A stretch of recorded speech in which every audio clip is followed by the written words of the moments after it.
You probably drank some milk today, in your cereal, your coffee, maybe just a glass of it. You didn't think twice. But 65% of the human population physically cannot do that. They drink milk, and their body rejects it. Cramps, bloating, the whole situation. And the reason you can digest it without any of that is because one of your ancestors, somewhere in Central Europe, about 7,500 years ago, had a mutation. A single genetic change that their children inherited, and their children's children inherited, until it spread through the population like a slow fire. And if you think 7,500 years sounds like a long time, agriculture is only about 12,000 years old. Writing is younger than that. If you compressed all of human history into a single day, this mutation happened in the last 2 hours. Evolution didn't stop when we built cities. It's still running. And some of what it's doing right now is genuinely strange. Here's why the milk thing matters. In most mammals, including most humans, the gene that digests milk sugar switches off after childhood. You don't need it anymore, so it goes quiet. But in Northern Europe, where dairy farming became central to survival, the people who could keep drinking milk had a serious advantage. When crops failed and famine hit, a cow could keep you alive. So the people with the mutation survived. The people without it didn't. Today, more than 90% of Northern Europeans carry it. In East Asia and Sub-Saharan Africa, where dairy farming never took root the same way, most people are still lactose intolerant. The mutation followed the farming, not the other way around. That means culture created the evolutionary pressure. Humans built a lifestyle, and then their bodies rearranged themselves to fit it. And once you see that pattern, you start seeing it everywhere. Take the Bajau, people of Southeast Asia. They're called sea nomads because for over 1,000 years, they have lived on and around the ocean, spending their days freediving to depths of 70 meters to catch fish. No tanks, no equipment, just breath and water. In 2018, a geneticist named Melissa Ilardo published a study in the journal Cell, looking at what 1,000 years of that lifestyle had done to the Bajau body. Their spleens are roughly 50% larger than those of their land-dwelling neighbors who live in the same region and share a similar genetic background, 50%.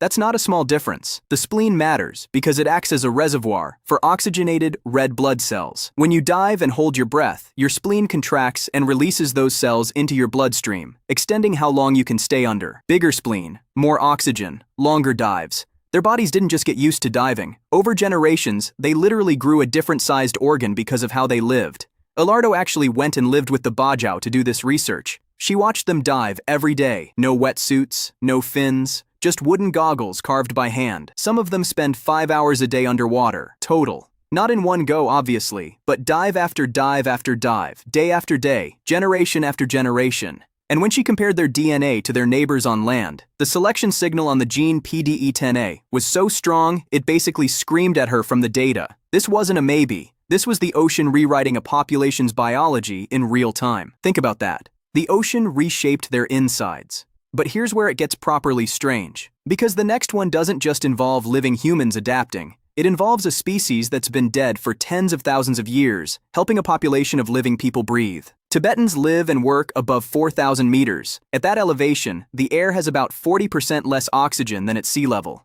Most humans who go that high get altitude sickness, headaches, fatigue, in serious cases, fluid building up in the brain or lungs. The body's usual response is to crank up hemoglobin to carry more oxygen, but that makes the blood thick and raises the risk of clots and heart failure. Tibetans don't do that. Their hemoglobin stays low, and they thrive anyway. In 2014, a research team led by Emilia Huerta Sanchez published a study in Nature identifying the gene responsible, EPS1. It regulates the body's response to low oxygen. But the remarkable part wasn't the gene itself, it was where it came from. The analysis showed that Tibetans almost certainly got this gene through interbreeding with Denisovans, an extinct branch of the human family that disappeared roughly 40,000 years ago. Somewhere along the way, a modern human and a Denisovan had children. The offspring carried this gene, and it turned out to be so useful at high altitude that natural selection drove it through the Tibetan population. So a dead species, a branch of humanity that no longer exists anywhere on Earth, is keeping people alive in the Himalayas right now. A ghost in the genome, still doing work. I don't know how you process that, but I've been thinking about it for days. And then there's the one that hits closest to home. Literally right now, your eyes might be changing because of this video. Myopia has exploded in East Asia over the last few decades. A study in JAMA Ophthalmology tracked it and found that among 12-year-olds, nearsightedness roughly doubled from around 20% in the 1990s to over 40% by the 2010s. One generation. That's not slow evolutionary drift over thousands of years. That's a sensory organ reshaping itself within a human lifetime. The leading explanation is near work, time spent staring at close distances, phones, books, screens. Combined with less time outside in natural light, the eye grows slightly too long, and distant objects go blurry. Now the exact numbers vary by region, and researchers are still working out all the mechanisms. But the direction is clear, and the trend is real. And it's not just East Asia anymore. Rates are climbing in Europe, in the US, everywhere screens and indoor lifestyles dominate. Some projections estimate that by 2050, roughly half the entire world's population will be myopic, half the species.